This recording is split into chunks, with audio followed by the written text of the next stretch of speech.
Hello സുഹൃത്തുക്കളെ, എന്തൊക്കെയാ? എല്ലാവർക്കും സുഖമല്ലേ? വോട്ടർ പട്ടികയിലേ ഇപ്പോൾ അവസാനമായിട്ട് മമ്മൂട്ടിക്ക് പഞ്ചായത്ത് വോട്ടില്ല പോലും. ഇതുപോലെ കുറേ ആളെ വോട്ട് പോയിട്ടുണ്ട്. എൻ്റെ വീട്ടിൽ തന്നെ പോയിട്ടുണ്ട്, വോട്ടില്ല കുറേയൊക്കെ.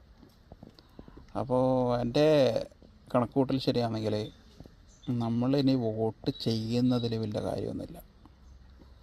കാരണം ആര് വിജയിക്കണം, ഒരു സംസ്ഥാനത്ത് ആര് വിജയിക്കണം, പിന്നെ ഇങ്ങനെയുള്ള എല്ലാ കാര്യങ്ങളും ജയപരാജയങ്ങൾ തീരുമാനിക്കുന്നത് അത് ഇലക്ഷൻ കമ്മീഷനായിരിക്കും. ഇലക്ഷൻ കമ്മീഷൻ ആരുടെ ഭാഗത്താണെന്ന് നമുക്കറിയാലോ. അപ്പോൾ ഇതിലൊന്നും വലിയ കാര്യമില്ല എന്നാണ് എനിക്ക് തോന്നുന്നത്.